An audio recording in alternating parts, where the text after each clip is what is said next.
pong ito, we'll be starting a new message series, okay? Entitled The Blessed Church, okay? Yan po ang ating pong tatalakayin po ngayong buwan po na ito. Actually, this message series is in preparation for our upcoming 18th year anniversary. Sa mga hindi po nakakaalam, sa bago po sa IBC Manila, ito pong August, itong coming August would be our 18th year anniversary. Okay? Ang church po na ito ay nagdidibo na po. Okay? At tayo po ay pinagpala ng Panginoon na tayo po ay makapag-celebrate ng ika-18 taon ng pagdiriwang na ginawa po tayong ilaw ng Panginoon. At ang panalangin po natin, pagdating po ng ating 18th year, okay, anniversary, hindi lang po tayo basta maging ilaw, kundi lumagab-lab tayo sa pagsamba at pagbabahagi ng salita po ng Diyos sa kapaligiran po kung saan po tayo itinalaga ng Panginoon. And again, ayun po umaga, ang ating pong message series, bibigyan po muna ng introduction.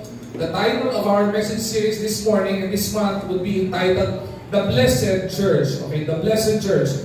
So if you have your Bibles with you, buksan niyo po inyong mga Bible. Ito po ang pinaka-ping verse po natin in Acts chapter 2, verses 42 to verse 47. Alright? May I request everybody to please rise as we give reverence to the reading of God's Word. Acts chapter 2, verse 42 to 47. Alright? Babasahin po natin ang salita po yan. Babasahin po sa verse 42. Susunod po kayo sa verse 43. Salita po ating babasahin.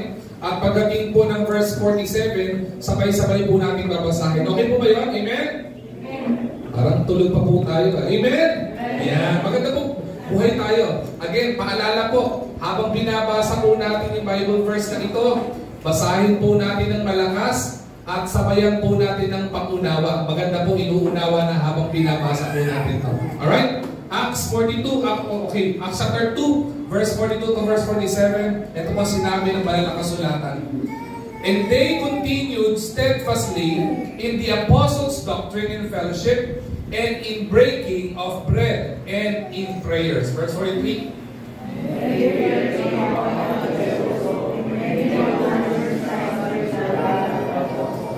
Verse 44. And all that believe were together, and had all things common.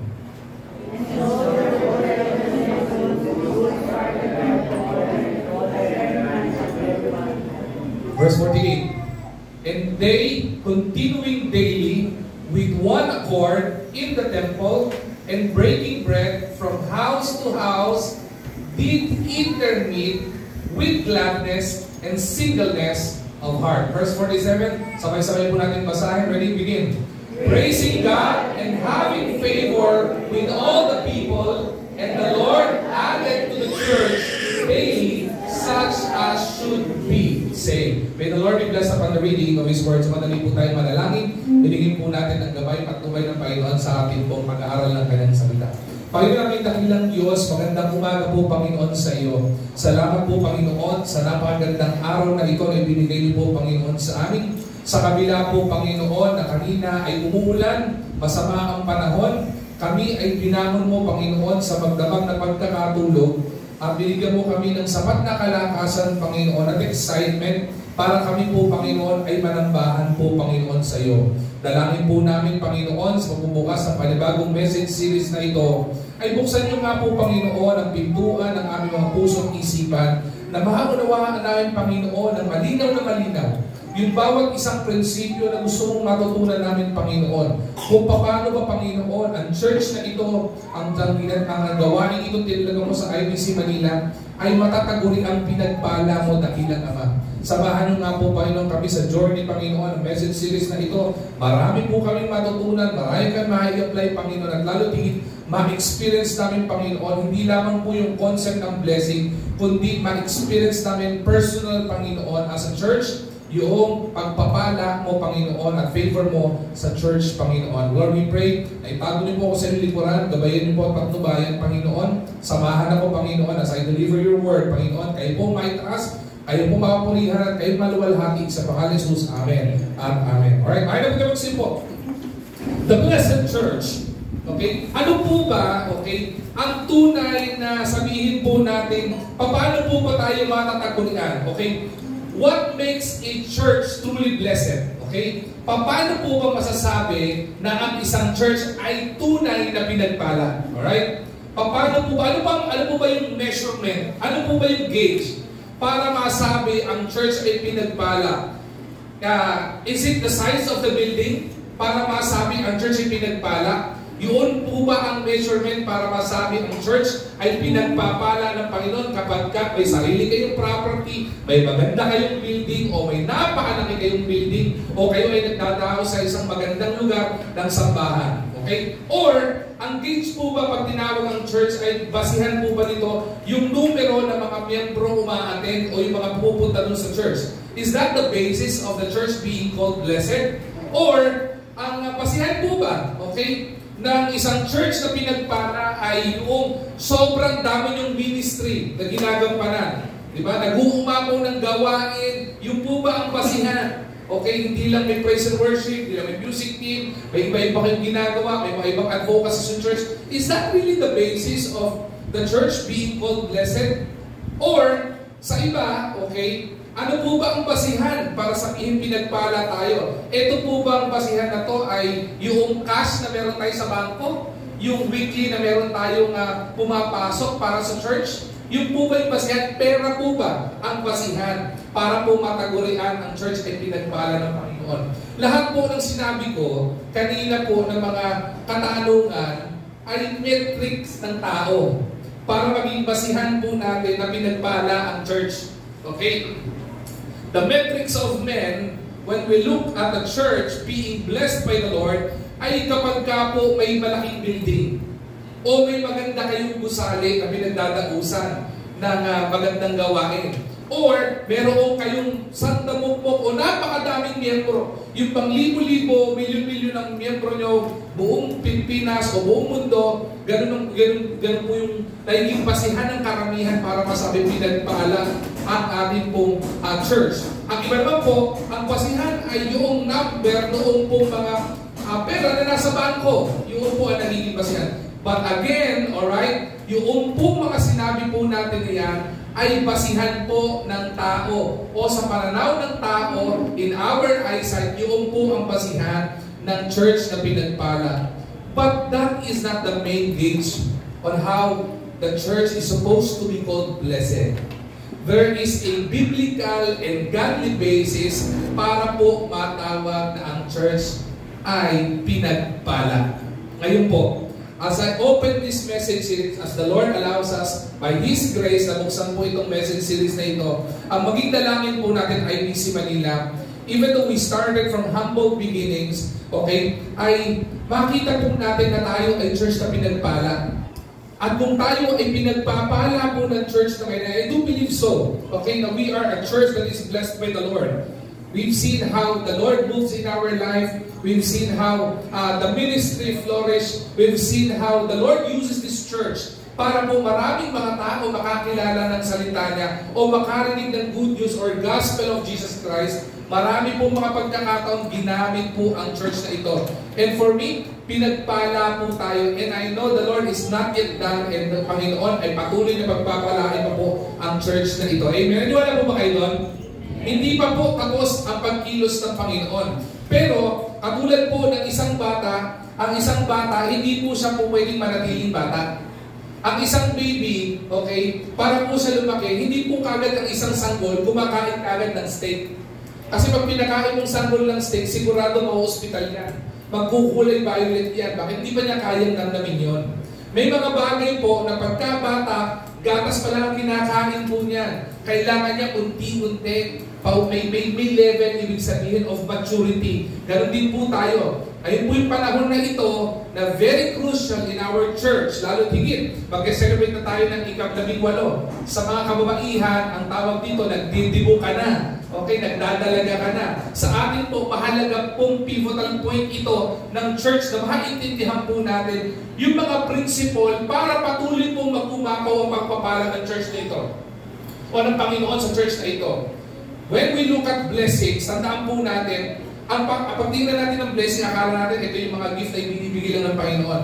But we don't look at the measurement of men when it comes to the blessing of God. Kasi ang measurement ng Panginoon is about the abundance of God's blessing. Yung nag-uumapaw na pagpapala. Pag sinabing abundance of the blessing of the Lord, hindi po natin kayang sukatin. Hindi po kayang sukatin ng metro ang pagpapala ng Panginoon.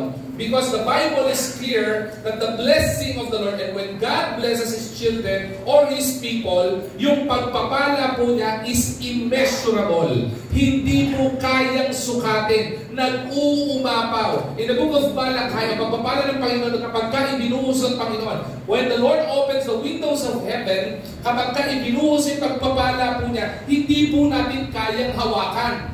Bintana pa lang po ang binubuksan ng Panginoon. Imagine if the Lord will open the door of heaven, or imagine if the Lord will open the gates of heaven, kung yung window nga ng pagpapala, binuksan pa lang, hindi na natin kayang mahawakan eh. Malulunod na tayo eh. Lalo pag kung bigay niya yung full potential ng blessing niya, that is how abundant the blessing of the Lord is.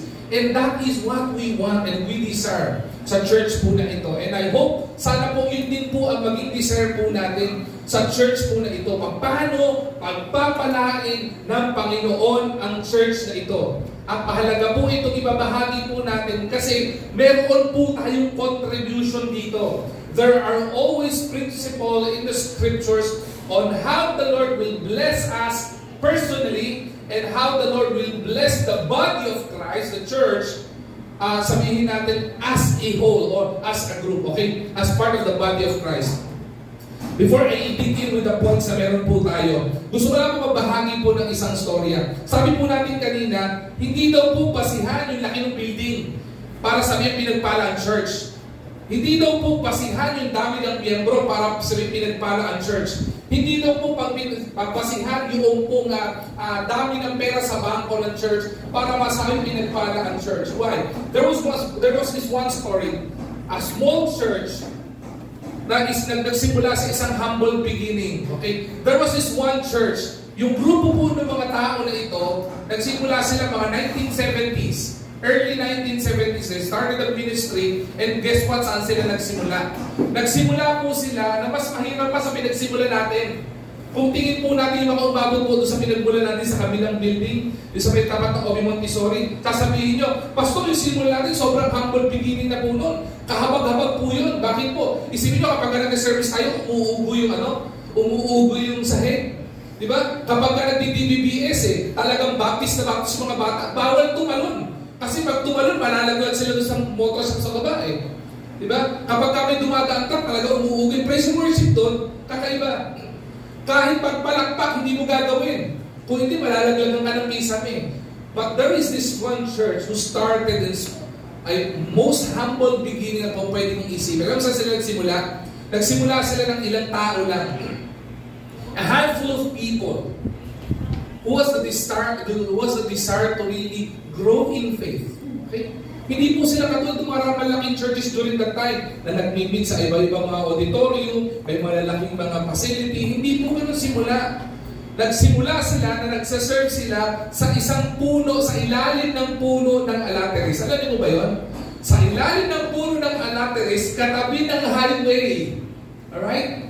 Katabi ng highway. Yung lugar na ito. As kapag ka po sila ay nagkakaroon ng pagsamba, hindi nag-iimbita po sila mga tao, sama po kayo sa church. Hulaan niyo po anong sabi ng mga tao sa kanila. Kinuputsa sila ng tao. Ayokong pumunta sa church na yan. Alam niyo kung bakit? Kasi yung church na yan, pangmahirap. Bakit? Wala kayong upuan. Kanya-kanya kayong dala ng upuan. Nasa ilalim kayo ng Alateris. Diba? Di ba blessing yun? Habang nag-service kayo, pupitas kayo Alateris. Diba? And to tell you honestly, years and after years, that church persevered. Nagpatuloy. Hindi po kasi kung perang pag-uusapan, walang perang time na yun. Kung lugar ang pag-uusapan, wala silang magandang lugar ng time na yun. But that church was blessed by the Lord. Alam niyo kung bakit? Kasi nakita po ng Panginoon yung mga tao na naroon apply the principle of the Bible on how they would be called blessed by the Lord. At kung paano nila mag-gain yung favor ng Panginoon. And guess what? Years after years, hindi po umabot ng isang dekada. That church who started under the tree of Alateris, okay, grew. Lumago po yung church. At nagkaroon po siya ng maraming pang anak na churches. At nagkaroon po siya ng more than 800 churches na naitayo sa buong Pilipinas. At nagkaroon pa po siya ng iba't iba pa pong church sa buong mundo. Sa Amerika, sa Europa, sa Middle East. Okay? Nagkaroon po ito ng church na ito na maraming anak. Pero nagsimula lang po ito sa isang church na maliit sa ilalim ng puno ng alateris. Alam niyo po kung anong pangalan ng church na yon? That church was called International Baptist Church of Mandaluyong. That is our mother church. Nagpunyagi po yung ating pong sumalangit na pastor, nasa langit na pong pastor at naging mentor, at inabot ko pa po na si Pastor Gavino Tica. He started sa isang maliit na lugar sa ilalim ng alateris. But that person, that pastor understood how the Lord will bless the church. And listen to me carefully. Meeting under the alateris tree ay hindi po lahat ng mga tao doon mayayaman. Ayaw nga po umatin ng mga tao dahil pang mahirap eh. Diba? Then came 1980s, 80, 84, 86, we were there already. Nag-iimbita pa rin po, sharing the gospel of Jesus Christ. Sila po ay patuloy po, yung mga nauna mga members po doon, mga adult members po doon, nagsipag sa gawain ng Panginoon. Nag-iimbita po sila. Hulaan niyo po, kinukutsa pa rin sila ng tao. Alam niyo po kung bakit? Noong time po na ito, nakapagtayo na po ng gusali in Church of Mandaluyong. Kung nakapunta na po sa mother church po natin, meron po tayong maraming building po doon, naitayo na po yung mga 1980s. Alright? Noong nag-iimbita sila, ang reklamo ng mga tao papupunta, ayaw sumama. Alam niyo bakit? Ayaw namin sa church na yan. Sabi nila, bakit? Kasi yung church na yan, puro pang mayaman lang. Ano ba talaga? Hindi ko maintindihan. Nung nasa ilalim ng puno ng alateris, ayaw pumunta kasi pang mahirap lang. Nung nandun sa may building na, may gusali na, may upuan na, maganda na yung kalalagayan ng church, nag-iimbita ng kalwa, ayaw naman na kasi pang mayaman lang. Ito po ang isang patunay na hindi po talaga gusali, hindi po pera, hindi po laki ng ministry ang basihan para po tayo ay pagpalain ng Panginoon. That is not the metrics on how the Lord, and that is not the gauge on how the Lord blesses His children. Ang makita po natin dito, a church is not blessed because of its crowd. A church is not blessed because of its cash. The church is not blessed because of the charisma of the people inside the church, but because Christ is the center of the church. Maintindihan po natin po yan. Kaya po may mga iba sa atin, kung kayo po ay narinito, I'm so glad you are here. We are blessed, kasama po namin kayo sa pagsambang ito. Marami pong iba, pupunta kayo sa malalaking church kasi conveniente. Okay lang po yun, wala pong problema doon. Pero tandaan po natin, wala pong church na nagsimula na malaki agad. You give me a big church, ang pinakamalaking church sa Pilipinas ngayon, and I'll tell you how they started. Yung isang malaking church sa Ortigas, kapitbahay namin, alam niyo kung saan nagsimula yun? Hindi naman po sila nagsimula na gano'ng malaking building nila. Nagsimula sila sa Bible study ng kanilang pastor. Kasi yung pastor nila, naalala ko, ang pinagtatrabaho ko yung dati sa may malapit po sa akin, sa may RMC, kung di ba nagkakamali. Negosyante na yung pastor nila, and nagsimula ng Bible study, house to house, house to house. Nagpatuloy sa small group, naggawa ng mga groups, hanggang lumago, nagkaroon ng unti-unti, nagkaroon sila ng church, sumenta sila sa likuran ng Mega Mall, lumaki yung church sa Mega Mall, di na sila kasya, nagkaroon sila ng sariling building. Hindi pa rin po yung basihan. Kaya nga po, pinakamagandang basihan at ang dapat nagiging basihan ng pagpapala sa church kung naghahanap kayo ng church. At kung ikaw ay bisita ka, naririto ka, maganda na pupunta ka sa isang church na Christ o si Kristo ang sentro. Kasi kapag ka po si Kristo ang sentro ng church, katugtong po niyan ang pagpapala ng Panginoon. Wala pong sino man ang sumusunod sa Panginoon. Wala pong sino man na hindi nakadikit sa Panginoon na hindi po niya pagpapalain. Wala pong sino man na malapit sa Panginoon ay hindi makakakuha ng pabor sa Panginoon. Kaya po ngayon pong sandali ito, maganda po yung basihan po natin. Ang prayer po natin, being the blessed church that we desire, maging Acts chapter 2 church po tayo. One of the early church that was established Okay, is Acts chapter 2. This was written by Luke. Bakit po isinulat po ito ni Luke? Kaya po isinulat ni Luke ang Acts chapter 2 ay para po magkaroon po ng personal account o magkaroon po ng historical account na po pwede natin maging basihan, na po pwede po natin balikan, at po pwede maging pamantayan o po pwede maging gabay ng mga churches na katulad po natin kung paano pagpapalangin. And as I will read this to you, basahin ko po sa inyo ng marami. Ang ganda po nito eh. May mga paborito po ako dito ng mga keywords sa bawat verses na ito. And I would like to share with you quickly as an intro of this message series. Sabi sa Acts chapter 2 verse 42 to verse 47. And they continued. Sino po yung they dito? Ang pinapatungkol po dito ay mga membro ng body of Christ in the Church of Acts. Sabi na, they continued steadfastly. They stand firm, nanatili po sila doon po sa kanila, sa gawain na itinalaga ng Panginoon. Naging matibay po sila. Saan? Hindi po sa pag-attend ng church lang. Hindi po doon po sa pagpunta sa church lang. Ang sabi po dito, they were steadfast, the church is steadfast in the apostles' teaching, in the doctrines that was being taught to them.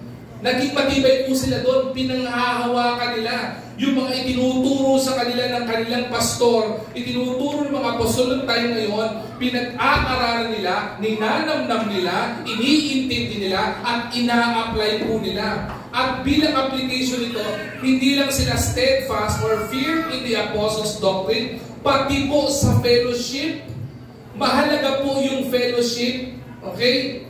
Magandang na illustration sa fellowship is about a ship na sinaunang ship na niro-row. Di ba? Ang isang ship, okay, kung gusto nyo na mabilis tatakbo yung ship na yan, kailangan may mga fellows. Ibig sabihin, kailangan may mga katuwang kang sumasagwan ng barko. May kasama kang sumasagwan ng bangka. Ilan po tayo dito? We are more than 60. We're almost full. Ngayon po umaga ito. Imagine kung itong bangka na ito, composed of more than 60 people, isa lang ang susagwan dito. Maniwala po kayo, yung sumasagwan dito, lawit na din na, pagod na, hindi pa po tayo lumalayo ng pupununtahan. But imagine, habang dumadami yung nakikisagwan, nakikiraw dun sa boat, mas bumibilis yung takbo ng bangka. Kaya po mahalaga po sa isang church na pinagpala ng Panginoon, hindi lamang po naniniwala sa sound doctrine, sa matibay na nakaturuan, pagdating po sa salita ng Diyos, kung hindi matibay din po sa fellowship, nagkakaroon kayo ng samahan, pakikisama, nagkakaroon kayo ng palakasan. Kaya nga po natutuwa po tayo kasi merong mga ladies fellowship, meron po tayong Women Recharge Manila, that is our ladies fellowship. Nakakatuwa po nung Sunday, nandito sila, ang dami nila. Natutuwa din po tayo, yung men maturing in the word, dumadami po tayo. Sa susunod, isasara na natin yung coffee shop. Bakit? Kasi nung nandun po tayo ng time na yun, halos kalahati ng coffee shops, atin na po Di ba? Maganda po yung ganung fellowship, yung Afterglow Manila, yung youth natin, we started ng a handful, 10 lang. Pag tinanong mo, sino-sino kayo? Ito po. Sino core team nyo? Sila din po. Kung sino yung core team, sila din na nasa fellowship. Pero kayo, maniwala kayo, the average attenders of our fellowship is more than 40. Di ba? Ibig sabihin, dumadami at lumalago. Mahalaga po kasi yung fellowship. And the breaking of bread and in prayers. Katulad po nung ginawa natin. Yung breaking of bread is pag-alaala sa ginawa ng Panginoon sa atin. Kaya po magandang inaalala po natin, kaya po natin ginagawa practice yung kanina na Lord's Table, kasi po yan ay pag-alaala noong ginawa po ng Panginoon sa buhay po natin. Na more than 2,000 years ago, namatay ang Panginoon sa cross of Calvary. You would see an empty cross right now kasi wala na po si Jesus Christ dyan. He has risen and He ascended to heaven and iniligtas po niya lahat ng makasalanan po tulad po natin. Sumunod, and they fear, sabi ito, and fear came upon every soul, and many wonders and signs were done by the apostles. Ano po yung fear dito? Minsan po, baliktad ang tingin natin dito. Kapag nakita niyo yung church, natatakot ka. Pag may church, ayoko pumasok dyan. Nakakatakot, hindi po ganun yung fear na sinasabi dito. Yung fear na pinapatungkol po sa Acts chapter 2 na church is the reverential fear. Ibig sabihin, natatakot ka kasi meron kang paggalang sa Panginoon. Natatakot kang gumawa ng pagkakamali o kasalanan kasi iginagalang mo ang Panginoon, and who is the head of the church. Alright? At ang sabi po dito, maganda po dito, and there were wonders and signs na nakita po sa church po na iyon. Believe it or not, in our church alone, we've seen a lot of wonders na makita po natin. We've seen yung mga signs na pinagpapala po tayo ng Panginoon. And one of those signs ay makita po natin where we are right now at kung saan tayo nanggaling. Yan po ay isang patunay na tayo po ay pinagpapala ng Panginoon at kumikilos ang patuloy ang Panginoon sa buhay po natin. Hindi lang po ito. Sumunod, in all they believe were together and had things in common. Ano po tinutukoy dito? Isa po sa magandang sabihin natin ingredient para po pagpalangin ng Panginoon ng isang church ay yung pong may one thing in common. Ibig sabihin, tayo po ay nagkakaisa. We are united as one, and we are not only united as one, but we are in harmony. Ibig sabihin, hindi lang po tayo nagagagat. Madali pong i-unite eh. Mag-call ako, mag-announce ako, may launching tayo ng bagong message series po tayo sa church. Madali pong i-unite eh. Everybody would come, everybody would converge, everybody would compete, sama-sama tayo. Madali po unity. Ang mahirap yung harmony. Alam niyo bakit? Because we are all diverse people. Marami din pagkakaiba-iba. At dahil sa pagkakaiba po natin, maaaring magkaka-conflict. Pero sa kabila ng conflict ng bawat isa, pagkakaiba-iba natin ng pinanggalingan, pinag-aralan o status sa buhay, ay hindi po maging dahilan iyon para po tayo magkahiwa-hiwalay. Bagkus, mag-complement iyon, bakit yung weakness ng isa, maaaring strength ng isa. Yung weakness mo, pwede namang strength ng kabila. At pag nagsama kayo, hindi ba mas lalong matibay? Yung po sinasabi po dito, isang ingredient po iyon para po ang isang church ay magpalagi ng Panginoon. And so, ito pa isa. Marami dito malamang tumaas ang kilay nyo. Pero for me as a pastor, kahanga-hanga po yung mga miyembro ng Acts chapter 2 na church. Hindi po madali ito. Hindi po lahat ng nasa church na ito ay sabihin po natin mayaman. Marami po sa church ay may mga pangangailangan. Wala pong church na walang pangangailangan. Walang gawain ng church na walang pangangailangan. Amen? Okay, naniwala po kayo doon? Pero dahil po ito ay gawain ng Panginoon, kahit kailan, hindi po mababayaan ng Panginoon ito. Pero ang possible na magpabaya ay yung mga anak ng Diyos na naando sa church. And listen to this carefully. In Acts chapter 2, yung mga miyembro po dito, kaya po pinagpala ang church na ito. Dahil po yung mga miyembro po ng church na ito ay hindi po nagpabaya dun sa pangangailangan ng gawain ng Panginoon. Alam mo bakit sabi dito? Sabi kasi tataas ang kilay ng iba dito eh. And sold their possessions and goods. Isipin nyo, nagbenta ng kanilang mga ari-arian at kung ano man meron sila. For what? And parted them to all men. Masakit to. Pinamahagi sa iba't ibang tao. Diba? Sino po dito kaya magbenta ng ari-arian? Diba? Tapos ang gawin nyo, pagkabenta nyo, ipamahagi nyo yung ari-arian nyo sa ibang tao. Iba sa inyo, hindi ganun. Because the world's principle is survival of the fittest. Dapat unahin ko muna sarili ko. Unahin ko muna ang pamilya ko. Unahin ko itong mga bagay nito. Pero sa pagkakataon ito, hindi pinabayaan ng Panginoon yung pamilya ng mga taga-church na ito. Pamaya, malalaman niyo po iyan. Bagkos, lahat po sila nag-ambag. Lahat po sila sabihin po natin, gumawa ng paraan para matustusan at magtuloy yung gawain ng Panginoon. Sumunod. Verse 46.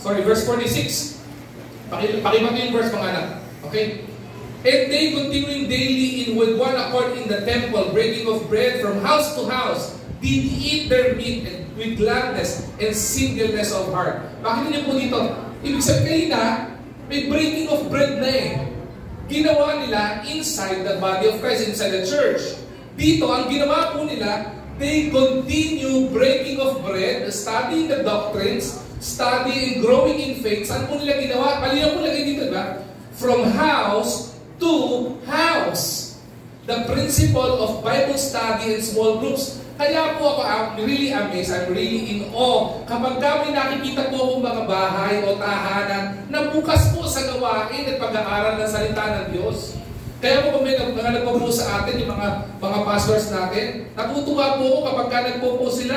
So, I'm really inspired to see. At ito nakakatuwa naman itong pamilya na ito. Gabi, magagather, galing sa trabaho, po pwede na magpahinga eh.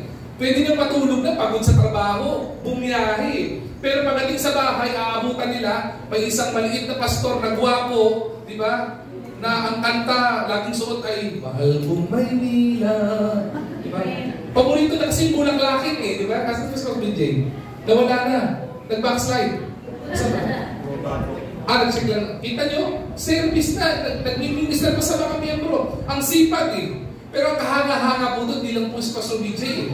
Kahit po yung mga tahanan eh.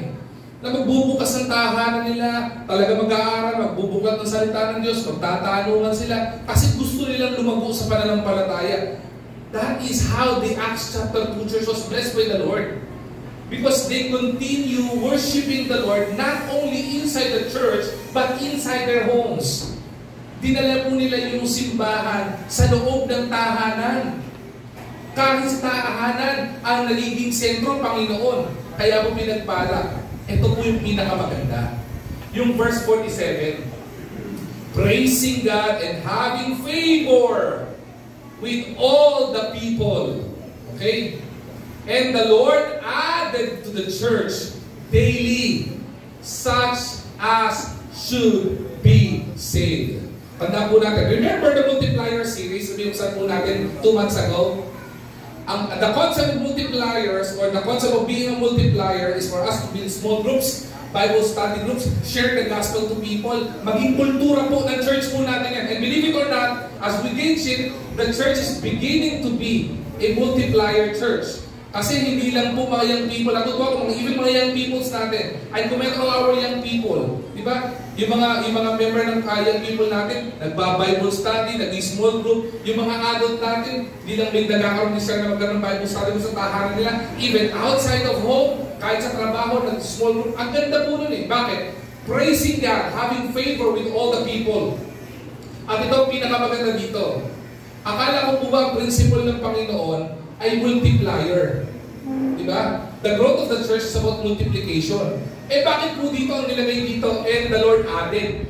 Eh hindi po multiplication yan. Pastor, bakit? Nakalagay po dyan added eh. Eh di addition yan. May nakalimutan po kayo. Ituloy nyo po ng konti. Added to the church. Ano po sabi? Parang isa lang kasama ko ah. Added to the church, ano po? Daily. Ilang araw po bang pagsamba sa isang linggo? Anybody? Ano po? Hindi po kayo nagsisip, sumasamba? Ano ba? Isa? Tama po ba? Isa lang po ba? Sa atin po? Sa IBC Manila, 2 po. Prayer meeting at saka po, di ba? Ano? Worship service sa Sunday. Tao, 2 lang? Hindi po. 3. May youth service pa tayo eh. Kaya kung adult kayo, feeling nyo youth kayo, attend kayo sa youth service. Mag-enjoy kayo. Ang dami lang game. Mahalaman nyo kung sino ang tunay na damol. Pastor, ano yung damol? Diba? Mamalalaman nyo kapag umaattend po kayo doon. Hinahanap ko po kung sino yung mole eh. Okay? Pero hindi ko pa po mahanap. The Lord added, may dura ako sino. Okay? The Lord added to the church daily. Hindi tuwing may panahon lang ng pagsamba. Kahit wala pong pagsamba, nagdadagdag ang Panginoon sa body of Christ. May dinadagdag na kaluluwa in the body of Christ. Church, believe it or not, Pastor BJ would be the growth and development pastor. He would know this. Even every day, may dinadagdag na si save dahil sa church na gawain na ito. Yun ang tama. And that's how Acts chapter 2 actually blew as a blessed na church ng Panginoon. Pinagpala sila ng Panginoon. Hindi lang sila dinagdagan every worship service. Kasi ang pananaw ng Acts chapter 2, every day is a worship service to the Lord.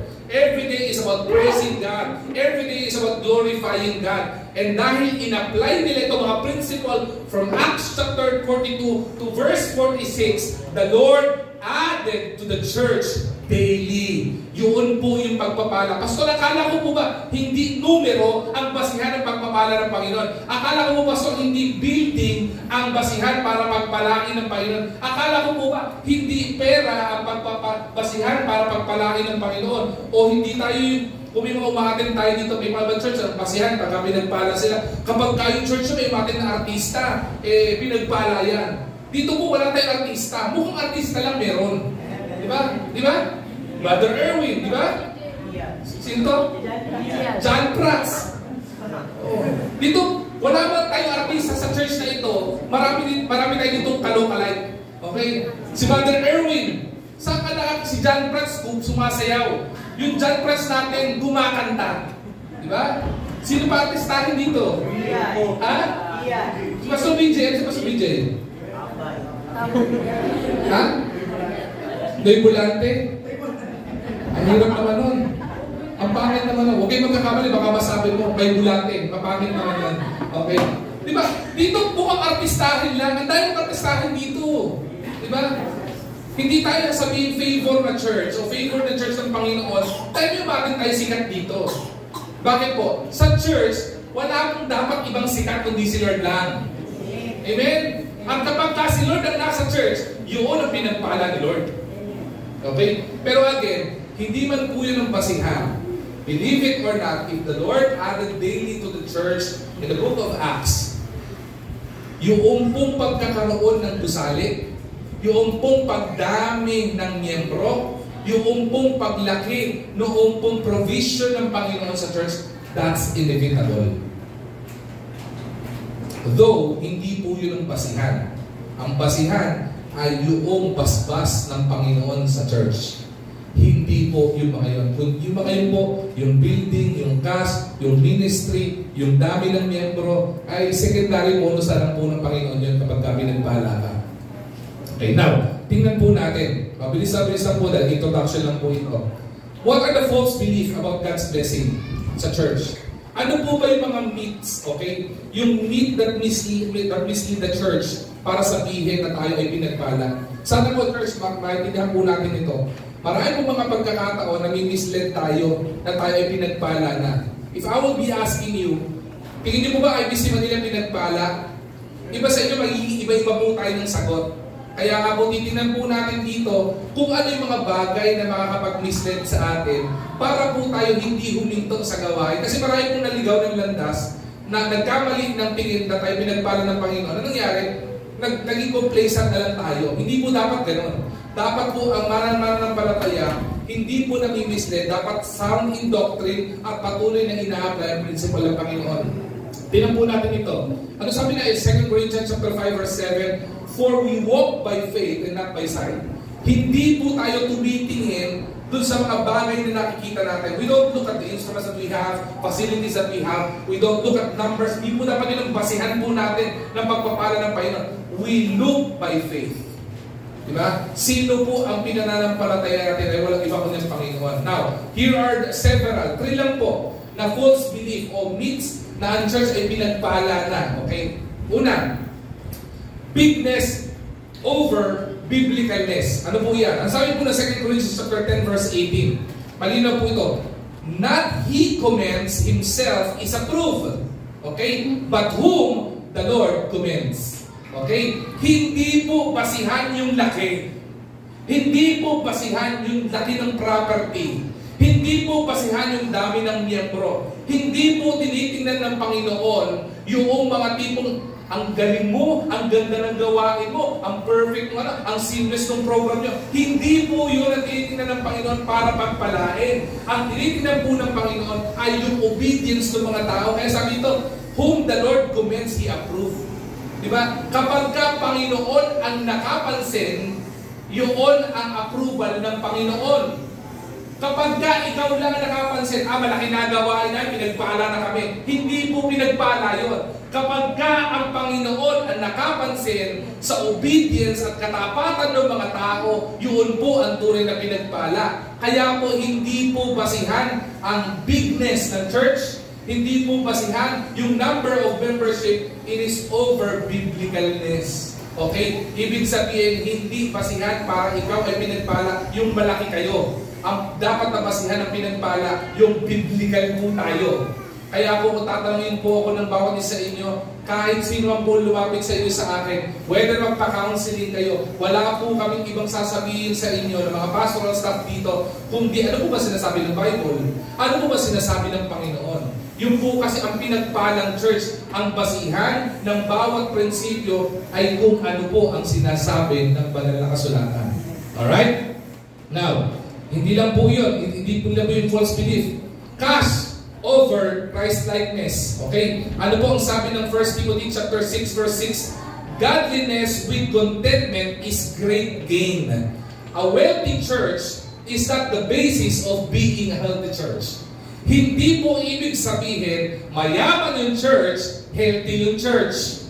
Okay? Hindi po yun. Yun po ang explanation po ng 1 Timothy chapter 6 verse 6. Hindi po basihan yung dami ng pera, hindi po basihan yung dami ng ibinibigay, hindi po basihan yung dami na nag-deposito sa bangko. Ang basihan po ay yung pagsunod sa atin sa Panginoon. A blessed church, listen to this carefully, a blessed church reflects the character of Christ more than the comfort of riches. Ulitin ko po the blessed church reflects the character of Christ rather than yung pong comfort of our riches. Bakit po? Patunayan ko po sa inyo. Marami po mga pagkakataon kapag ka po tayo nag-uumapaw ang blessing sa atin, marami sa mga tao nakakalimot kay Lord. Pero kapag ka po kayo ay kapos, kapag ka po marami pinagdadaanan, yun yung mga tayo na lapit ka ng lapit kay Lord. Hindi po ba? Ganon din po sa church. Hindi po basihan yung pong number o pera sa bangko rather than hindi po natin dapat i-compromise on Christ-likeness. Pag tinanong po tayo, paano masaya pinagpala ka? Kasi milyon-milyon ang pera namin sa bangko. Isa lang sasabihin ko po, alam niyo po ano? Sana all. Diba? Sa member ng finance team ng church nito, you know the status of you know the status of our finances every week, every month. Alam niyo status natin. Doon po sasabihin, we walk by faith and not by sight. Bakit po? Sa mga finance team, please agree with me. Pag nagpapadala po sila ng report sa GC, ayokong tingnan. Alam niyo bakit? Nadi-discourage ako eh. Alam niyo bakit? Wala akong makita. Wala kita. Diba? Minsan deficit pa. Pero, listen to this carefully. Nakakahimigit sa taon na tayo dito, hindi naman tayo pinapalayas. Diba? Buwan-buwan, hindi ba tayo nakapag-bayad ng upa? Hindi ba natin na-experience ang comfort ng church na ito? Na-experience natin bakit? Kasi hindi po mahalaga. Diba? Hindi naman po para sabihin natin yung church na yun, pinagpala, ito yung libreta di bangko namin, punong-puno, Hindi po yun. Ang maganda na makikita sa isang church na pinagpala, yung pag nakita ko yung mga tao, gusto kong pumunta dyan. Kasi yung mga tao dyan, mapagmahal. Yung mga tao dyan, mapangunawa. Yung mga tao dyan, puro good news ang binabahagi. Nare-reflect kasi si Kristo.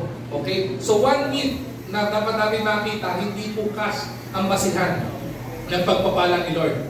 Okay? Ang basihan ng pagpapala ni Lord is for us as a church to reflect Christ-likeness. Pangatlo, it is not about program or program over presence. Ano po sabi ng 2 Timothy chapter 3 verse 5? Having a form of godliness but denying its power. I would remember, nung ako po ay when I was installed in this church to be the lead pastor of this church, more than 8 years. More than 8 years. More than 8 years ago, hindi naman po akong pastor dito.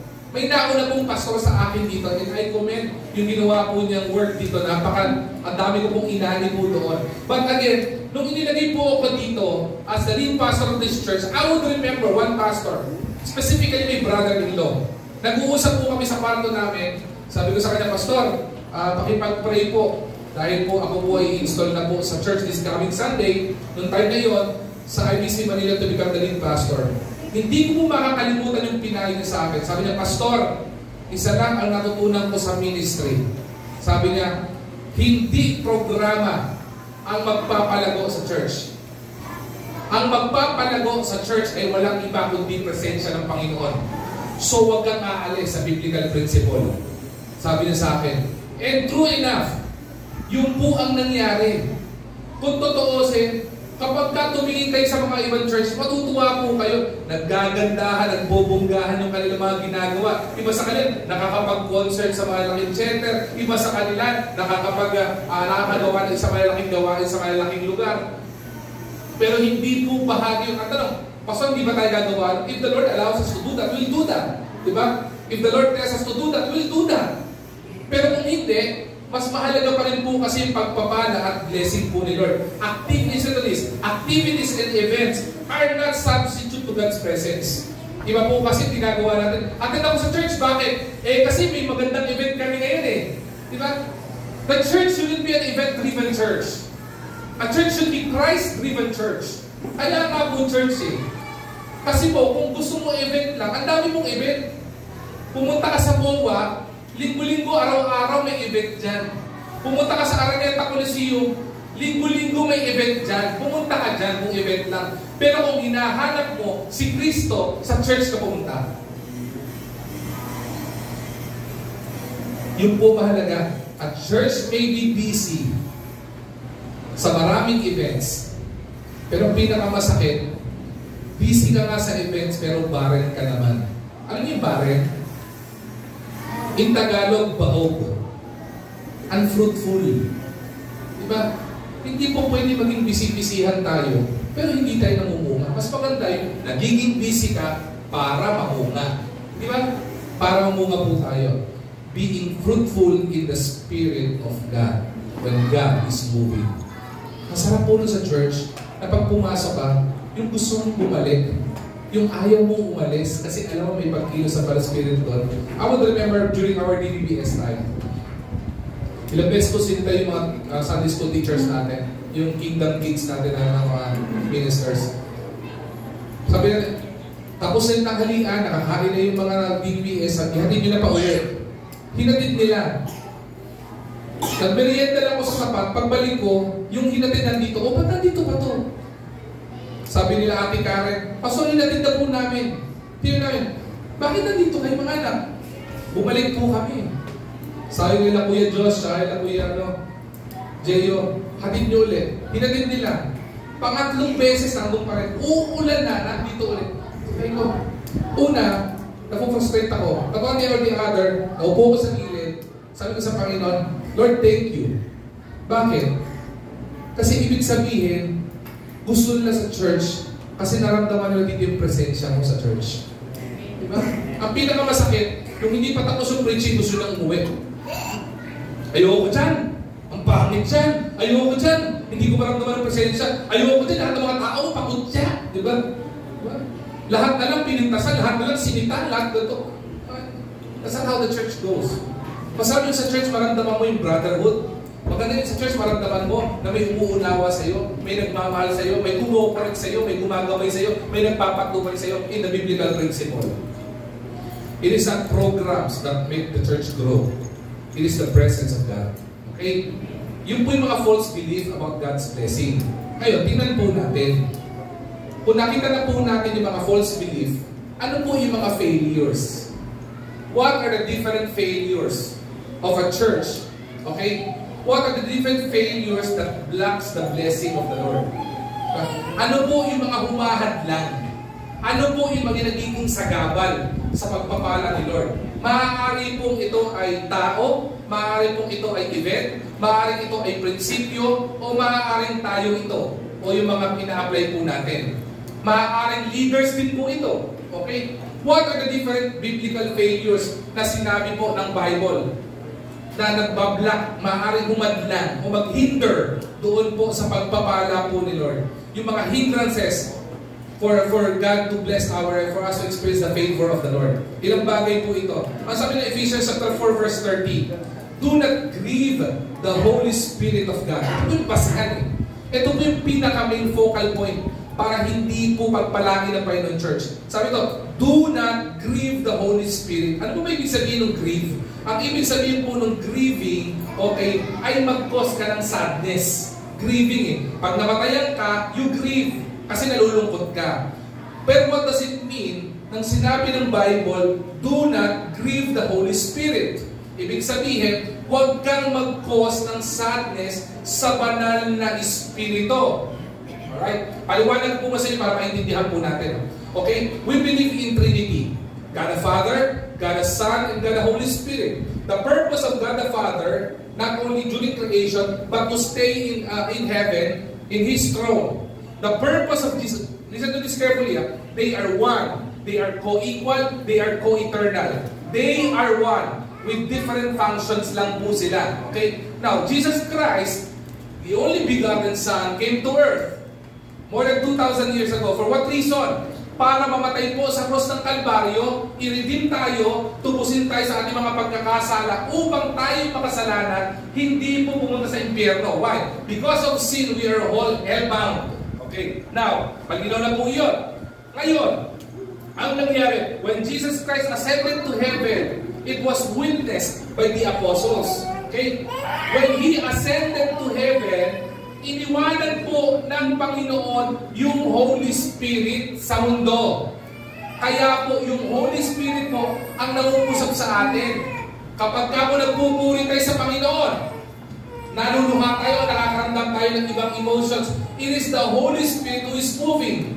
Kapag ka po naiintindihan natin yung tinuturo ng Bible o ng Panginoon sa church, kapag ka nagdi-devotion tayo, hindi man po natin maintindihan po yan. At nagkaroon tayo ng kaliwanagan ng pag-iisip. Ibig sabihin, kumikilos yung banal na Espiritu.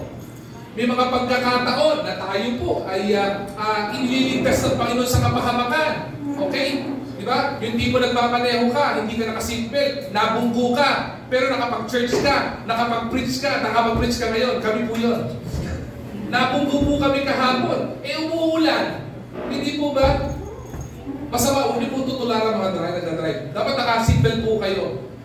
Lagi lang po kami naka-seatbelt. Noong time lang nun, chill lang kami ni Ate Joyce kasi malapit lang naman eh. Diba? Hindi kami naka-seatbelt. Ang traffic pa. Diba? Sipin nyo, nabunggo pa kami. Pagbunggo sa amin, tulog pa yung nakabunggo sa amin. Pagkabang ko sila, ano nangyari sa'yo? Nakaganon eh. Sabi nila, kasi saan nakatulog ako eh. Tingin ko, aba eh, matagal na kami magkausap, eh nakaganon pa rin, yung pala Chinese pala siya. Kaya pala pupukas ko. Kaya pala buhay nung matay. Nga sir, ang masakit, hindi rin sila nakaseatbelt ng asawa niya. Ano nangyari? Mukha naman wala pong galos kami, di ba? Hindi nga po pumutok yung airbag namin. Hindi rin po pumutok yung airbag nila. Pero, wala po sa amin nagalusan physically. Yung sasakyan lang may galos. Okay? Pero wala nagalusan. Ano po nangyari doon? Kumilos pa rin po yung banal na Espiritu. God is in control. He's a sovereign God. Pinoproteksyon pa rin niya yung mga anak niya. Ibig sabihin, hindi pa namin oras ni Ate Joyce. Maaring oras na ng sasakyan namin. Nabunggo eh. Pero kami hindi pa oras. Kasi yung Holy Spirit kumilos pa eh. Even in this church, may problema kayo, may ginagabayan kayo, pinapatubayan ka ba Espiritu? Kaya po God is everywhere. Ang sabi ito, do not grieve the Holy Spirit. Huwag po tayong mag-cause ng sadness doon sa banal na Espiritu. Bakit? Ano po ba nag-cause ng sadness sa Holy Spirit? It is sin. It is a 3-letter word. Sin. Yun ang nag-cause para po masadden yung Holy Spirit. At kapag ka po may sin, you are grieving the Holy Spirit. And if you are grieving the Holy Spirit because of sin, the blessing of the Lord is blocked. Naliwanag po ba yun? Kahit po sa atin, personal, hindi lang po holistic sa church, ha? Kapag ka po may kasalanan po tayong hinaharbor sa puso po natin, ginagawa po yung nagpa-block po yan ng pagpapala ng Panginoon. Kaya kung gusto nyo na malaya na ipapadala sa atin ang Panginoon yung pagpapala niya, dapat isinusuko po natin sa Panginoon o hinihingi po natin sa Panginoon ng pagkakasala. Kasi yan po ay ang number 1 na pinakamalaking hindrance sa pagpapala ng Panginoon sa isang individual, lalo tigit sa isang church. Tatlong bagay po makita po natin failure po dito. Una, compromise in convictions. Okay? Ano po sabi ng Ephesians chapter 5 verse 6? Ang sabi po dyan, let no one deceive you with empty words. Marami pong sisigaw lang. Marami pong mga sasabihin pero walang kwenta. Di ba? Huwag po tayo magpapadeceive sa anumang pagkilos ng kaaway. Ang pangalan po ng Diablo, ang ibig sabihin po niyan is deceiver. Okay? Mapanlin lang. Okay? Lilinlangin po tayo ng kaaway sa lahat. Maraming bagay. Gagamitin ng Diablo opportunities, gagamitin ng tao mga magagandang bagay para ma-deceive tayo. Pero sabi ng Bible, malinaw, Ephesians chapter 3 verse 5 to 6, huwag po tayong magpapa-deceive. Ibig sabihin, do not compromise. Huwag po tayo mag-compromise into sin. Huwag tayo mag-compromise sa conviction. Ano ba ibig sabihin ng conviction? Bigyan ko po ng malinaw lang po na maikli na paliwanag po ito. Conviction is divided into two words. Convict, okay? Yun po pinaka-root word niyan. Convict. Ano po, bigyan ko ng konting Griego po ito. Sabi, ibig sabihin po ng convict ay ilencho in Greek, control. The work of the Holy Spirit where a person is able to see himself or herself as God sees he is guilty. Ibig sabihin, ang basihan natin para hindi magkasala. Ano po yun? Ang basihan po natin para hindi magkasala ay ang Biblia po. Okay? So para hindi po tayo magkamali, dapat nag-aabide po tayo sa Panginoon. Let us abide in Him and He will abide in us. Yun ang sinasabi po ng Bible. Kaya po tayo, marami mga mananampalataya na hihinda ng pagpapala sa loob ng church or sa isang pamilya o sa isang individual because of our compromised convictions. Okay?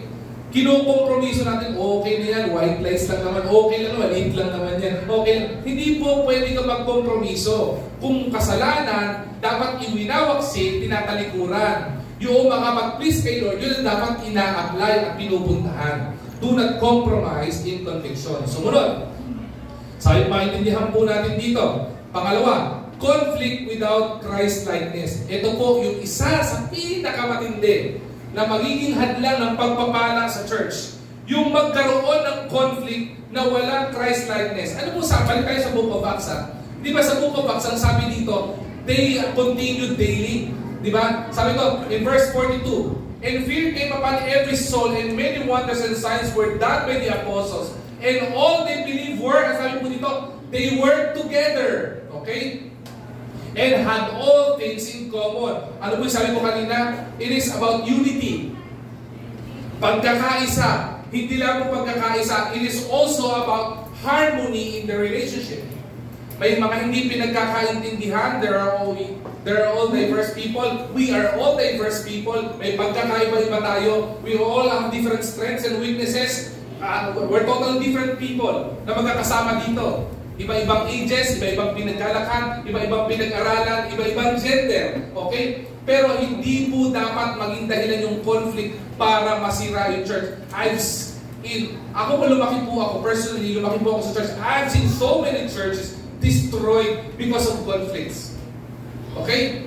Nakakalungkot po ito. Ang dami pong church na split. Naghihiwa-hiwalay na nilang das. Bakit? Ayaw ni ganito ng ganito, ayaw ni ganito ng ganito. Naghiwalay. Di ba? Ayaw ni yung elder na ganito, gusto i-implement, ayaw pumayag ng ganito, naghiwalay. Aba, they grew in numbers by splitting.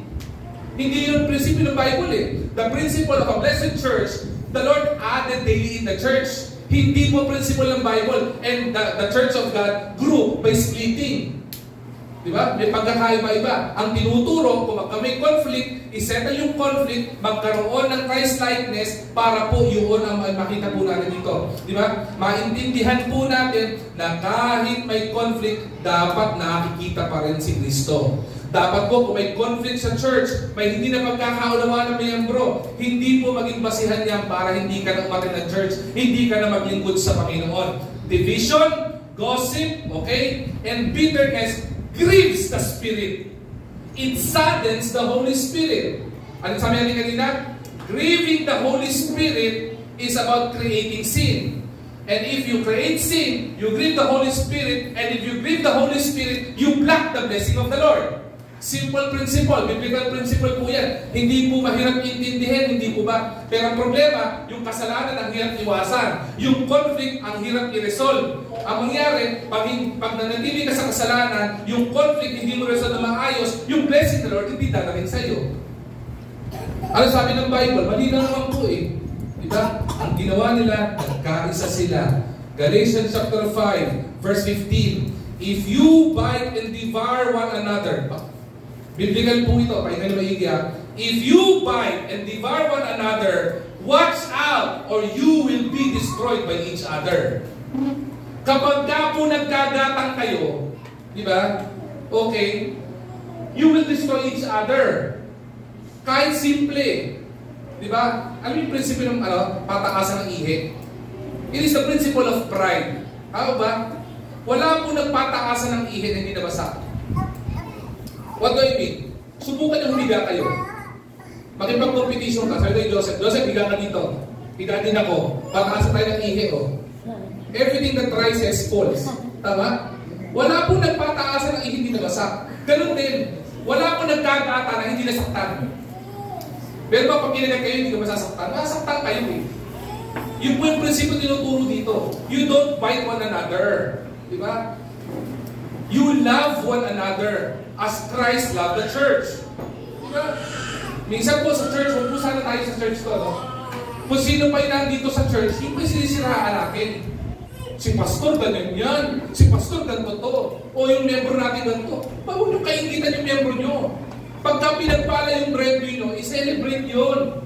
Diba? Kapag ka yung pastor nyo may nagagawang maganda, ay maging proud din sa pastor nyo. Kapag kayong miyembro nyo, yung young people gumagoy, matuwa ka sa miyembro. Hindi yung, kumbaga, sana nga yung pinagpapala, may kinaiingitan pa. Hindi po yung pinagpala, church.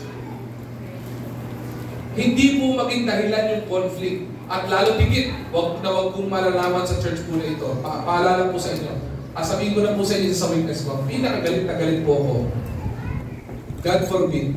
Okay? Ay, nagsisismisan tayo dito. Huwag niyo magsismisan. At kung pinadaan sa prayer request, ipag-pray na lang po natin si kapatid, alam mo ba? Ipag-pray natin. Bakit? Si kapatid nakita ko sa mall, may kasamang iba. Dinaan mo pa sa prayer request. Diba? Diba? Ipag-pray natin talaga siya. Nakakita ko siya, pa-holdinance niya eh. Diba? Hindi mo alam, baka tatay pala niya, nakatalikod lang. Kung makapanira ka, di ba? Headline bukas, ngayon ang broadcast. Diba? Akala ko mga broadcaster nasa TV lang. Karamihan pala ng broadcaster nasa church din. Sana wag po sa church. Huwag po natin i-chismis yung mga kapatid natin dito. Mamahalin nyo yan. At kung may naninira dyan, kayo nang puputol. Baka naman sinichismis na, talaga? Diba? Ipag-pray natin yung kapatid. Ano ba nalaman mo? Diba? Kailangan hindi, sabi ni Pastor, kapag nag-pray tayo, dapat specific. Diba? Ano ba nalaman mo? Yan lang ba? Yan lang? Diba? Ang masakit, hindi huminto doon. Pag-pray natin si kapatid. As pupunta siya doon sa kapatid na isa. Alam mo ba, pag-pray natin talaga, nabalitaan mo kay sister. Diba? Pinag-pray nga namin doon isang araw eh. Mas maganda yung marami nagpe-pray sa kanya. Diba? Hindi pa alam ng pastor, alam na ng buong miyembro eh. Ang masakit yung tao na pinagchichismisan, hindi niya pa alam na pinagchichismisan na pala siya. Pagpunta pa siya, kapatid, good morning! Good morning! Ay, pray natin ito. Talaga naman. Kung alam mo lang ginagawa nito, siniraan mo na eh. Kaya ang daming conflict sa church eh. Walang Christ-likeness eh. Hindi ba? Conflict without Christ-likeness. We don't do that. Anything that would cause division, veer away from that. Any gossip, veer away from that. Diba?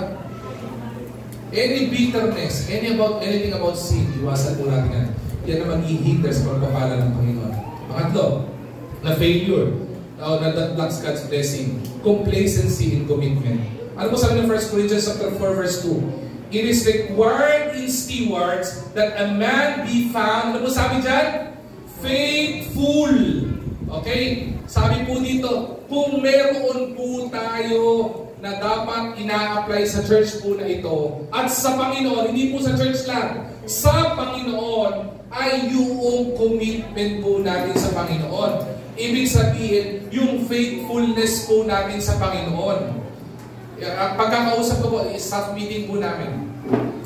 Pastor Christian, Pastor BJ, meron akong ilang letras na laging sinasabi sa kanila. Pagdating sa ministry, kailangan meron kayong maliban sa collaboration, ano pa? Pastor Christian, communication. At ang pinakamahalaga, commitment and consistency. Mahalaga po yung may commitment at consistency. Kasi kapag ka may commitment at consistency ka, yan ang basihan at measurement ng faithfulness. Tama? Paano ko sasabihin sa asawa kung faithful ako sa kanya? Para sabihin ng asawa kung faithful ako sa kanya, dapat pagkatapos sa trabaho ko, sa kanya ko uuwi. Araw-araw. Ganun po ba yun? Tama.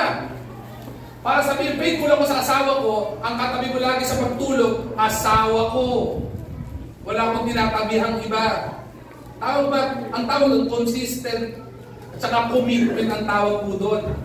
Pag sinama mo yung consistency at saka yung commitment, ang tawag po doon, covenant, hindi kontrata. Hindi po basihan ng marriage namin yung contract. Ang basihan ng marriage namin ay yung covenant namin sa isa't isa na magbahalang kami. Relating it in the body of Christ and in the Lord, we have this covenant sa Panginoon. When you say you are committing yourself to the Lord, hindi mo pwede mag-commit ka, pero 95% lang. Hindi commitment ang tawag doon. Hindi mo pwedeng sabihin mo, mag-church ako, tuwing gusto ko lang. Hindi commitment ang tawag doon. Hindi mo pwedeng sabihin, magbibigay ako kapag gusto ko lang, on my convenience. Hindi po ganun. Ang faithfulness, nandun ka lagi, kasi hindi mo makaalis sa sarili mo na ikaw ay hindi mo makapil yung presensya ng Panginoon sa buhay mo. Complacency in our commitment. Marami po mga mananampalataya, kaya maraming church hindi pinagpala ng Panginoon o hindi pinagpapala ng Panginoon because people are complacent. Okay lang yan, tutuloy naman yan. Ay, gawain naman ng Panginoon, tutuloy naman yan. I don't need to give my tithes and my offering. Ay, bakit? Nababayaran naman yung upa. Nakakakuryente naman. Complacent eh. Diba? Ay, hindi mo na kailangan mag-volunteer sa ministry. Bakit? Eh, kompleto naman yung praise team eh. Ay, may nagagawa naman ito. Hindi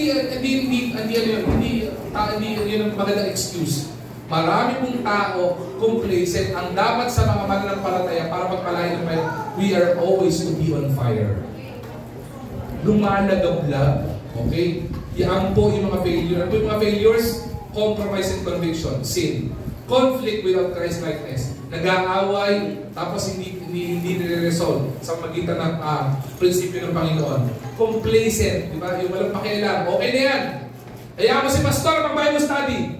Hayaan mo si Pastor BJ mag-Bible study. Siya content development pastor. Dapat lang ginagawa niya yan. Hindi po pwede ganun. Paano niya mamomonitor yung mga ibang dapat i-monitor kung siya lang lang gagawa ng bagay niya? Diba? Hindi ko tutulong sa young people. Kaya na ni Pastor Christian yan. Paano na magkakaanak yan? Diba? Hindi mo pwede maging complacent tayo. Bakit? Kapag ka naging complacent tayo, yung mga gagawa ng mga bagay na dapat natin ginagamparan, mapapagod yan.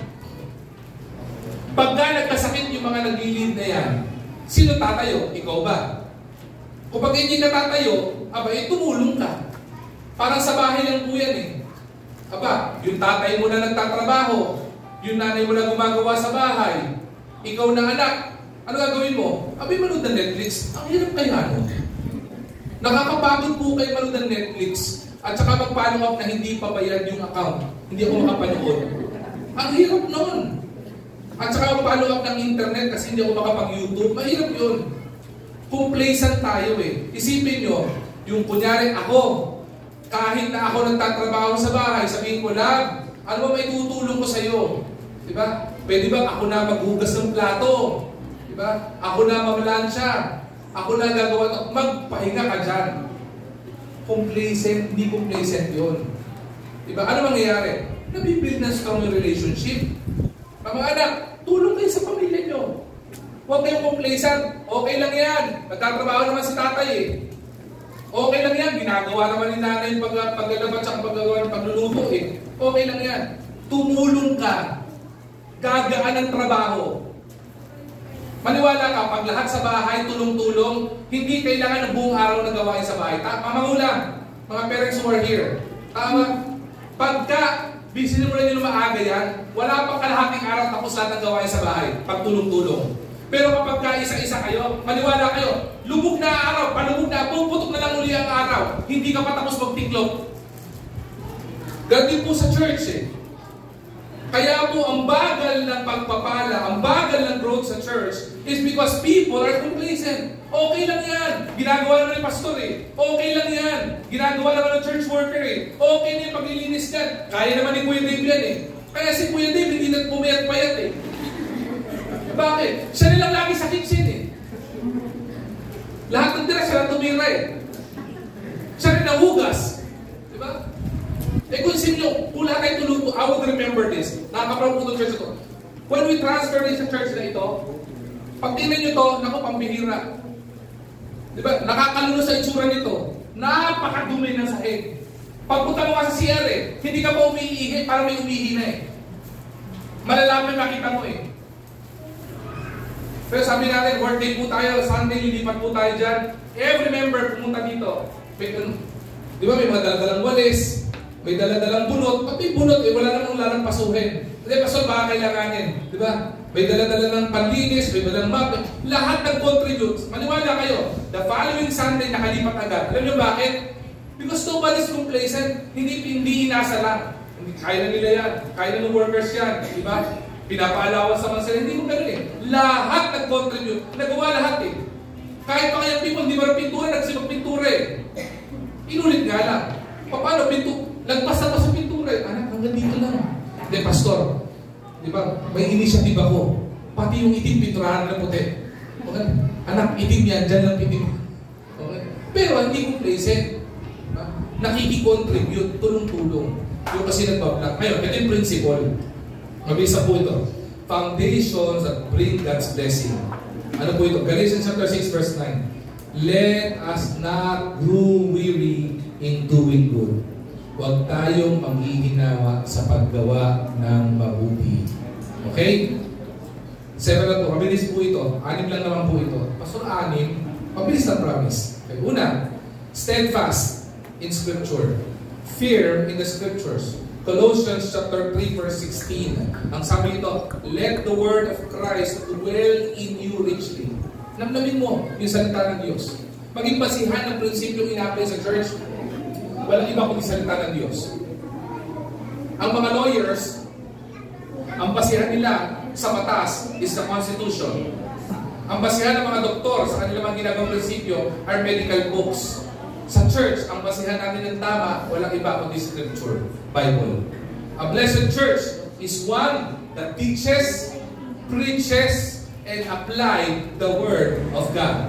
And who lives in the Word of God. Yan po yung una. Maging pagpapala para magpalain po church natin. Ano po yung una?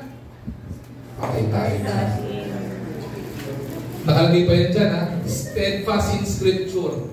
Malalim sa salita ng Diyos. Pinaka-foundation natin sa salita ng Diyos. Pangalawa, hindi lang steadfast in the Scripture. Strong in fellowship. Okay? Hindi lang sinabing fellowship yan ha. Strong in fellowship. Sabi ng 1 Thessalonians chapter 5 verse 11, encourage one another and build up each other. Okay? Ibig sabihin, encourage mo sa palakasan kayo. Okay lang yan kapatid. Ano ba itutulong ko sa'yo? Ano po pwedeng may ambag sa'yo? Paano ko makakatulong?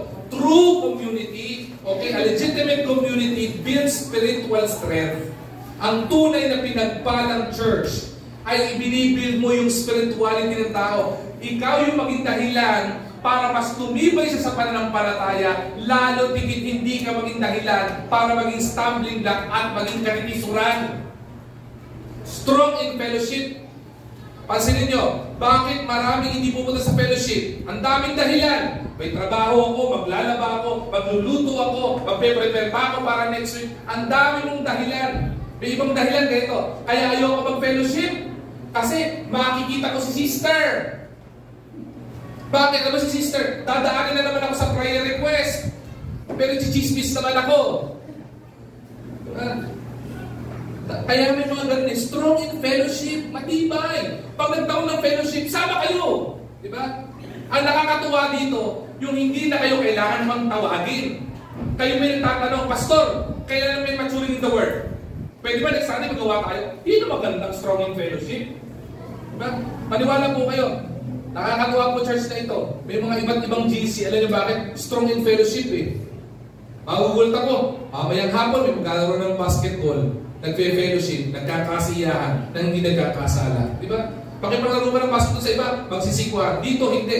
Pag kumain kayo, pag naglaro ka ng basketball dito, after ng maglaro ng basketball, nagsasamyupsalan. Diba? Nagpapalak ka sa spiritual eh. Bakit? Gusto na nilang uwi sa creator nila. Ikaw man, kain ka ng kain. Strong in fellowship. Pangatlo, supplication and surrender. Mahalaga po sa isang church para pagpalain po tayo. Marunong tayo. Supplication is about prayer.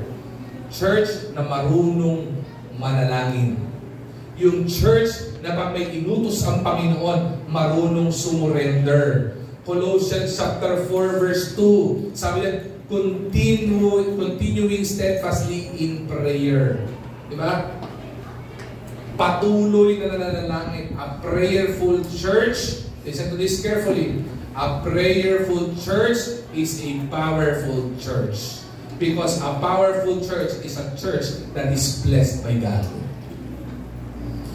When people seek God in humility, God respond with His favor. Gusto ko itong phrase na to. When people of God, okay, draw to Him in humility, nagpakumbaba tayo, paano mag-respond ng Panginoon? He will respond in favor. Sabi ng Bible, ask and ye shall receive, seek and ye shall find, knock and the door shall be open. At kapag ka lumapit ka sa Panginoon, nagpapakumbaba ka, Panginoon, hindi mo na po talaga kaya. Panginoon, ito po, kailan po talaga ang dahilan. Kailan po kailangan ko sa buhay ko. Panginoon, kailangan ko po nito. Panginoon, alam mo po, kailan mag-solve ang problema ko. Kailan mabibuild ang relationship ko. If you come to the Lord in humility, He will respond in His favor. Bibigyan ka niya ng pabor. Bakit nakita niya marunong akong pakumbaba? Naintindihan mo na kahit alam mo sarili mo, alam ko Lord, alam mo na lahat. Bago pa ako mag-pray sa iyo, alam mo na lahat ng mga pangailangan ko o mga prayer request ko. Pero lalapit pa rin ako sa iyo because I want to declare your dominion over my life. Supplication and prayer. Last three. Selfless in generosity. 2 Corinthians chapter 8 verse 5. They gave themselves first to the Lord. Hindi po sila nagdadamot sa Panginoon. Pagdating sa Panginoon, hindi nagdadamot. Iba sa atin, pagkagawain ng Panginoon, hindi pwede ako muna. Hindi, may babayaran pa akong gato. Hindi gato. Pagdating sa gawain ng Panginoon, hindi nagdadamot. Kaya pinagpala yung Acts chapter 2, the church, alam niyo paano? Dahil sa kabila ng pangailangan nila, nakita pa nila na kailangan ng gawain ng Panginoon. Alam nila, ang pagpapala na naibigay sa kanila galing sa Panginoon. So hindi sila nagparamot, binigay din nila, ibinenta pa kanila yung property nila eh. Sino mo paano? Kung ikaw bahay mo, wala kang titirhan, ibibenta mo para sa Panginoon. Alam mo na, intindihan nila, Panginoon ang nagbigay, may kakayanan din sa kalisin. So bago alisin ni Lord, ibigay mo nila sa Kanya. Baka palitan pa niya ng mas malaki. Why? Because when the Lord blesses His children, it is abundant, nag-uumapaw. Iba sa atin, kapag may mga bagay tayo, hindi natin ma-release. Bakit? Because of sentimental value. I wouldn't release yan. I would remember, yung sakin po namin, sabi nga Diyos, benta mo na yan kasi luma na yan. Ang dami ng sabi, benta. Hindi ko ma-release because I'm a sentimental person. Pag binigay sa akin, pangangalagaan ko hanggang sa kaya tumakbo pa. Pero naisip ko, kailangan ng pakawalan yan. Bakit? Sakit na sa ulo eh. Baka kalbo na ako sa sakit eh. Diba? Baka makatulong pa sa iba. Kung para sa gawain din naman ng Panginoon eh, diba? Bakit? Mawawalan man kami sa sakit, okay lang yun. Panginoon nagbigay, Panginoon na mag-aalis. Kung Panginoon nagbigay, Panginoon mag-aalis yan, Panginoon din ang bibigyan ng panibago. Ganun din, hindi ko pwede magdamot sa Panginoon. We can never, ever outgive God. Wala kang ibibigay sa Panginoon, hindi niya kaya pa rin sa inyo. But when you give to the Lord, sabi, let's give with a cheerful heart because God loves a cheerful giver. Hindi po tayo bibigay sa Panginoon dahil kailangan niya. Believe it or not, ano man ang ibibigay mo sa Panginoon, hindi makakayanig sa kapangyarihan ng Panginoon. Pero, yung faithfulness mo sa Panginoon. Pag nakita ng Panginoon yung katapatan mo, nakita ng Panginoon yung sakripisyo mo, ang balik sa inyo ng Panginoon, favor ni Lord. Blessing. Hindi po ako may sabi niyan. Buksan niyo po mga Bible niyo. In 2 Corinthians chapter 9 verse 7. Buksan niyo po ang Bible niyo sa Acts chapter 2 verse 45. Makita niyo yung principle. Every principle in the Bible when it comes to giving, ang balik lagi ni Lord, lagi nag-umapaw. Ang favorite kong Bible verse, pag isang bibigay, Malachi chapter 3 verse 10. Bakit? Ang ganda ng clue na binigay doon eh. Alam, binigay doon? Paano yung pronounce ng Malakay? Malakay, di ba? Pag pinopronounce mo Malakay, ang pronunciation mo, Malaki. Bakit? Ano mo sabi Malakay chapter 3 verse 10? If you give your tithes to the Lord, sabi, the purpose of that is for the storehouse, the need in the storehouse. Diba? And when you give something in the storehouse, ang sabi ng Bible, the Lord will open the windows of heaven and pour out His blessings upon you that your hands cannot ever touch. Nag-uumapaw. Kaya ang pronunciation po, malaki. Kasi ang pronunciation doon, kapag ka nag-bless ang Panginoon na mga faithful na anak niya, malaki ang balik ng pagpapala. But when we give to the Lord, hindi nagtitingnan ng Panginoon, mabuti magbibigay ka dahil may gusto kang bumalik. Kasi hindi makikita ng Panginoon intentions of the heart. Pero pag nakita niya ang gusto mo dahil pinupuri mo ang Panginoon, ang balik na sa'yo malaki. Believe it or not, you try it. Second to the last, Spirit-filled praise and power. Ephesians chapter 5 verse 19 to 20. Sing and make music. Give thanks. Diba? Sa book of Psalm, make a joyful noise unto the Lord. Yung binibigay ng Bible. Ang pinagpalang church, para magpalain tayo, dapat yung church marunong magpuri sa Panginoon. A Spirit-filled church praises God passionately. Diba? Paano mo tayo magpuri? Ano ka natin kanina yung simulan kata, Father Arwin? Yung first song natin mabilis. May galak. Diba? Hindi ako kumakanta eh. Alam niyo bakit? Kumakanta. Pagtingin ko sa mga miyembro, kanta niya, may galak, may saya, may tuwa sa piling ng Diyos. Diba? Kanta ng choir, ang ganda ng kanta ng choir kanina eh. Ano kanta ng choir kanina? Sa ganda, nakalimutan ko na eh. Ganun kaganda ha? Tanging kailangan. Ano yung simula nun? Makalimutin ako eh. Ha? Kasano yung simula ng anak? Kaya ko bang ibigay ang lahat? Saan yung Jello? Jello? Saan yung Jello? Nag-backslide? Andin ba? Saan yung Jello? Ha? Hindi ba bago? Pakiusap. Gusto pa lang umuwi ng mapayapa. Sabi ko sa akin, picture mo yung choir. Mamaya makikita ko sa kalitsura nila. Sabi nila, ramdam na ramdam nila yung kanta eh. Kaya ko ba? Alam mo yung kinakanta pa lang nila, parang ayaw talaga nila magbigay. Diba? Ano yung chorus ng anak? Tandang ka sa iinang. Diba? Agad sila. Tandang ka sa iisip. Ako lang naman, katingin akong gano'n, nangingiti lang ako. Ano kaya dinadamdam nito? Diba? Kahit ako naiiyak eh.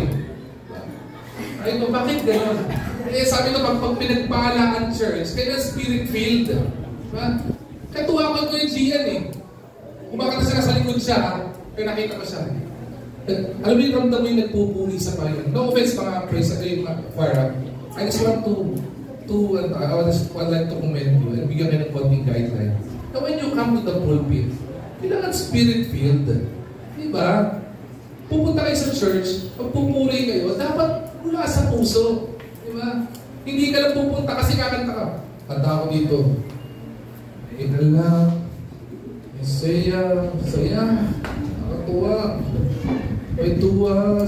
Kaya yung kumakanta rin sa harapan, yung mga membro ni Melinda, ganyan. May galak. Talaga? May tuwa? Nagtutuwa eh. Bakit? Eh, yung mga naglilid. No offense sa mga naglilid. I commend you, nag-practice kayo every time. But a blessed church is a spirit filled with praising. At panghuli, na maintindihan natin. Salvation and soul growth. 1 Corinthians chapter 3 verse 6, I planted, God made it grow. An ultimate sign of God's blessing in the church is kapag kayong church namumunga ng kaluluwa. I'm done. Heads up. Info ay sa akin. Okay? Lalo tingin sa mga katagalan sa church na ito. Info ay sa akin. Then look at your left and look at your right. Pakitingin po. Tingnan niyo yung paligid niyo. Sa mga matagal na po dito, marami pong Sunday na pag tumingin kayo sa kaliwa niyo, walang nakaupo. Marami mga Sunday, pag tingin sa harapan niyo, walang nakaupo. Pero mga nakalipas sa linggo, pag tumingin ka sa kaliwa niyo, di ba, may mga nakaupo na. Konti na lang ang upuan na naandyan. Pinalipat ko na rin yung upuan sa likod kasi ayoko pag may kailangan ng mga pag dumating, dadaan pa sila dito para buksan yung i-unstock yung upuan natin. Bakit? A sign of a blessed church is that the Lord is adding daily to the church. Yung totoo, yung mga bago po sa church, regalo po kayo ng Panginoon sa amin. Kayo po ay pagpapala po ng Panginoon sa amin. When we say we are blessed to have you, we are truly blessed because we have you. Nakakatuwa po na hindi po kayo tumatin para kung church lang. Kundi nagpapasalamat kami sa Panginoon na ginamit po niya itong church na ito para makakilala po kayo sa Panginoon.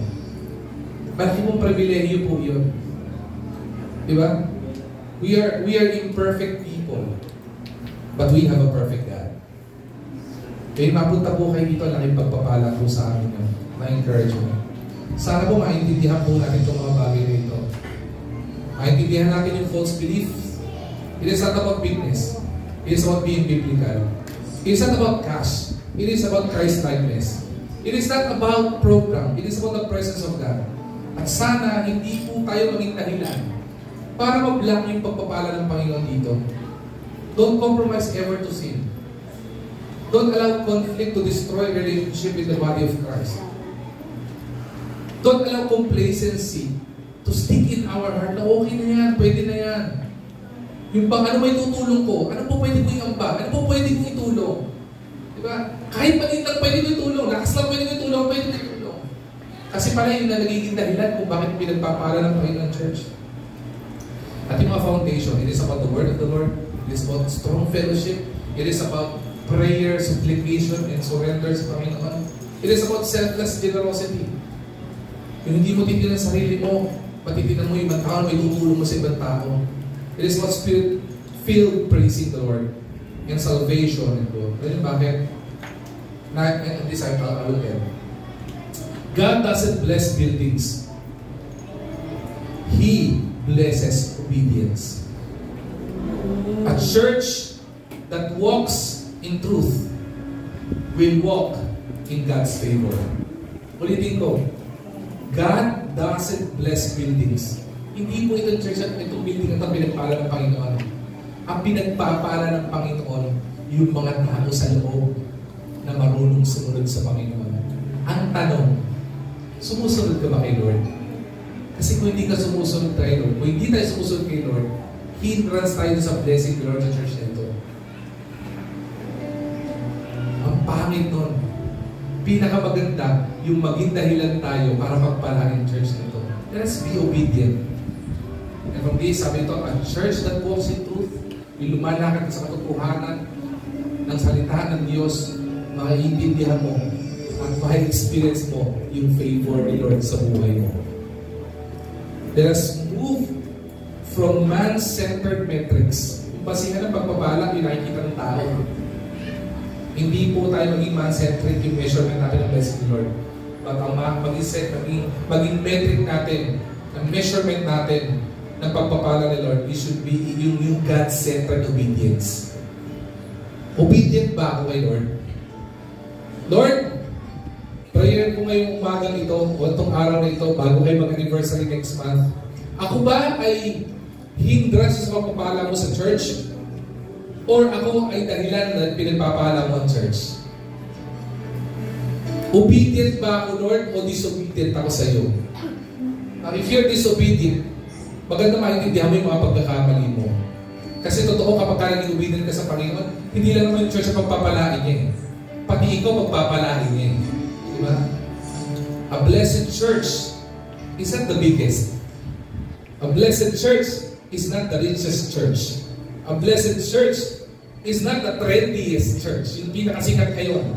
Okay? But the most faithful to God's Word. Fervent in prayer. And most of all, fruitful in love. Yun ang pinagpalang church. The church that pleases God will always walk in God's favor. A church that praises God will always walk in God's favor. Even if the world never notices. Maraming sabihin, hindi ka napapansin. Liit lang kayo. Ordinary lang kayo. I don't care. Diyan lang kayo nag-church. Pang mahirap. Diyan lang kayo, liit nyo lang. Diba? Kumpara sa napakalalaki, gagaro ko. I don't care. Because what matters most is not about the building. God doesn't bless the building. God blesses a church with a member and people who are obedient to Him. I want this church to be blessed. Sino gusto mapala yung church na ito? Sino? Oh, praise the Lord. Everybody wants na pagpala yung church na ito. Huwag tayo maging hindrance. Ang gawin natin, maging obedient tayo kay Lord, and true enough, let us experience God's favor and blessing in this church. Ulitin ko, God is not yet done. He is still at work in this church. When I go home to the Lord, bago ko umuwi sa Panginoon, kung kailan na niloloobin yun, makita ko yung ma-maximize yung pagkilos ng Panginoon sa church na ito. In any means possible. Kung po pwede, alam ko, greed. Ayun, nakaupo ko doon. Nagatawa kay Lord, Lord, meron po bang banal na greediness? Ayusin ko, meron, anything about greed is wrong. Maging matakaw ka, wrong. Greed ka kahit sa pera, wrong. Greed ka sa trabaho, that's wrong. Pero ang pinakamagandang greediness na meron ng church, yung greedy tayo sa kaluluwa. Yung tipong, dapat may maliligtas ngayong araw na to. Dapat bukas may makakilala kay Lord. Dapat yun ang pinakamagandang at tingin ko ng banal na greediness.